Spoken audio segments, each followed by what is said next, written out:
So, welcome to our first podcast with me, Rupesh Mishra. So, I have with me जेल के बहुत बड़े employee हमारे खास दोस्त Akash Kumar Rai. So, he do have a lot of experience in real estate market. He has done some good work in Mumbai, and recently, I mean, like it's been three years, Akash, 3 years, almost 3 years here in Noida. So, first thing is कि like कैसा लगता है आपको मुंबई से जब आप नोएडा आए हैं तो ट्रांजिशन था कि वहाँ की बिल्डिंग्स और यहाँ की बिल्डिंग्स, यहाँ वहाँ का इंफ्रास्ट्रक्चर और यहाँ का इंफ्रास्ट्रक्चर में कितना फ़र्क लगता है आपको और किस तरीके से देखते हो आप नोएडा मार्केट को? See, both markets are different. First thing, if you talk about Mumbai, Mumbai is all about the luxury. They don't have the spaces Okay. to make a playground, to make a clubhouse. Okay. They just make a buildings, you know. And Mumbai's people's compromise with the spaces just because of builders does not have the much land patch Okay. larger. And if you talk about Delhi, Delhi में क्या है कि यहाँ पे लोगों को जगह चाहिए, हाँ. प्लेग्राउंड चाहिए, क्लब हाउसेस चाहिए. उन्हें उतना फ़र्क नहीं पड़ता कि फ्लैट में क्या कुछ है क्या कुछ नहीं, बट हमें एमेनिटीज़ चाहिए. Okay. भले ही वो वहाँ पे नहीं जाता हो. सो लाइक जैसे आप बात कर रहे हो कि मुंबई पीपल की मेंटालिटी है कि they don't want amenities, they want a good simple सा घर मिलना चाहिए, 3 BHK 2 BHK, they don't want balconies as well. You also say this thing. तो No, the peoples are used to it. People are like not used to it. builders are not making the much bigger balconies. Okay. And now they are they are accepting that things. अच्छा, Uh, तो जैसे for example अभी अभी आप जो Noida market कर रहे हो, specially now greater Noida market, Yamuna express way, buying capacity की जो हम बात करते हैं नोएडा में, ठीक है, अभी रिसेशन चल रहा है और डाउनफॉल है, थोड़ा सा मार्केट स्लो है, तो कैसा लगता है आपको जब आप क्लाइंट्स को बात करते हो, इंगेज करते हो, ठीक है, और वो आपसे जब क्वेश्चन पूछते हैं रिलेटेड टू कि हमें इन्वेस्ट करना चाहिए कि नहीं करना चाहिए, कि किस जगह पे इन्वेस्ट करना चाहिए, तो आप किस तरीके से उनको केयर टेक करते हो, किस तरीके से आप उनको आंसर करते हो in terms of price appreciation, value और अपॉर्चुनिटी है कि नहीं है, तो आप किस तरीके से उनको केयर टेक करते हो और क्या आपका मतलब आंसर्स रहते हैं स्पेशली? सी जो मेरा एक्सपीरियंस है इतना टाइम होगा, उसमें मुझे ऐसा लगता है कि किसी भी क्लाइंट को समझाने के लिए दो चीज़ बहुत इंपॉर्टेंट होती है. Okay. First thing is a location and second thing is the builder background. ये दो चीज़ें अगर अच्छी हैं तो क्लाइंट ईजिली क्लोज हो जाता है. अच्छा. बिकॉज क्या है कि अगर हमारी लोकेशन अच्छी नहीं होगी, बिल्डर अच्छा होगा तो भी प्रॉब्लम है, और लोकेशन अच्छी है बट बिल्डर अच्छा नहीं है तो भी प्रॉब्लम है. ठीक है, तो ये सबसे बड़ी जो USP होती है. अगर किसी क्लाइंट को आप अच्छे से क्लोज करना चाहते हो फर्स्ट विजिट या फिर सेकंड विजिट पे, तो location should be good and builder background it's more important than I think location. अच्छा. So any suggestions to your clients और योर जो कस्टमर्स होते हैं उनको आप कुछ सजेशन देना चाहते हो कि वो किस तरीके से, अगर कोई अपना ड्रीम होम देख रहा है या फिर फ्यूचर इन्वेस्टमेंट के लिए कुछ प्लान कर रहा है, तो आप क्या उनको एडवाइस करोगे और क्या चीज़ें उनको बैक ऑफ द माइंड सोच के रखनी चाहिए, क्या प्रिकॉशंस लेने चाहिए before buying a good property? मैं अपने क्लाइंटों को यही बोलना चाहूँगा कि प्रॉपर्टी आप वहाँ खरीदो जहाँ पे भी कुछ ना हो रहा हो. अच्छा. डेवलपमेंट नहीं हुई हो, ओके. वहाँ पे लो. क्योंकि अगर अभी हम नोएडा की बात करें, if you talk about express way पे क्या है कि प्राइस अभी बहुत ज़्यादा अप्रिशिएट हो गई है, और जो भी चीज़ें वहाँ पे हैं वहाँ पे 8-9 करोड़ के नीचे कुछ है नहीं. If you talk about primary market. And अगर ग्रेटर नोएडा की बात करो तो ग्रेटर नोएडा इज़ ऑल्सो वो स्टेज पे आ चुका है. अच्छा. कि अब यहाँ से 20,000 पर स्क्वायर फीट नहीं होने वाला है, उसको टाइम लगेगा. ये एक जगह पे जाके अभी सैचुरेशन पॉइंट पे है. ठीक है. अभी बस एक ही लोकेशन बची है पूरे NCR में, जो कि है आपका यमुना एक्सप्रेस वे, जो अभी डेवलप होना स्टार्ट हुआ है.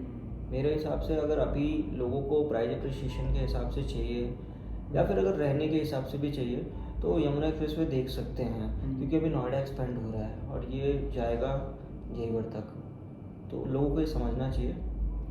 So चलो apart from real estate, apart from your job, like how do you manage your personal life and your professional life? Because working for a corporate company, like 10 to 6 की job करते हो, जब घर जाते हो, you need your me time, right?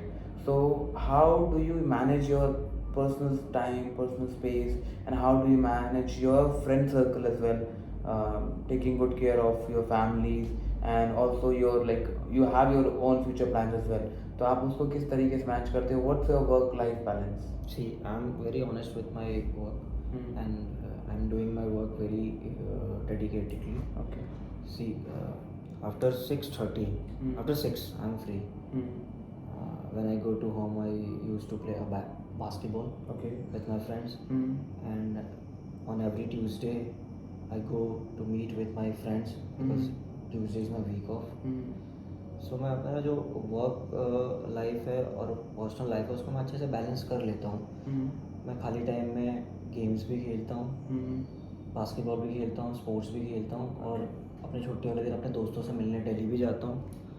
ऐसे करके चल रही है लाइफ. तो लाइक आप जो भी यंग जनरेशन जो भी आ रही है रियल एस्टेट में दोबारा इन्वॉल्व हो रहे हैं, मतलब जिनको नया करियर स्टार्ट करना है रियल एस्टेट में, उनको बहुत प्रॉब्लम फेस करनी पड़ती है वर्क लाइफ बैलेंस को लेके. Because in real estate you will see एक दिन की छुट्टी मिलती है ना. और जो ग्रेजुएशन से आता है या पोस्ट ग्रेजुएशन करके आता है उनको लगता है कि कॉर्पोरेट लाइफ एक बहुत ईजी वे है आपको पैसा कमाने के लिए. बट जो आप रियल एस्टेट की स्पेशली बात करते हो, आपको 6 दिन की वर्किंग होती है.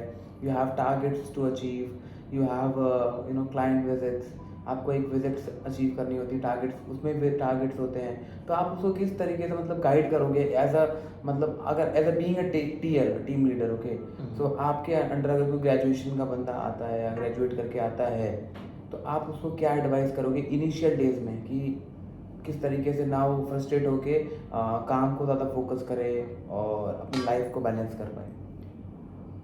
फॉर फ्रेशर मैं यही कहूँगा कि उनको अपने काम को लेके काफ़ी ज़्यादा वो होना चाहिए. मतलब अगर वो एज अ डिसिप्लिन वे में और अपने काम को लेके चलते हैं तो सारी चीज़ें हो जाती हैं.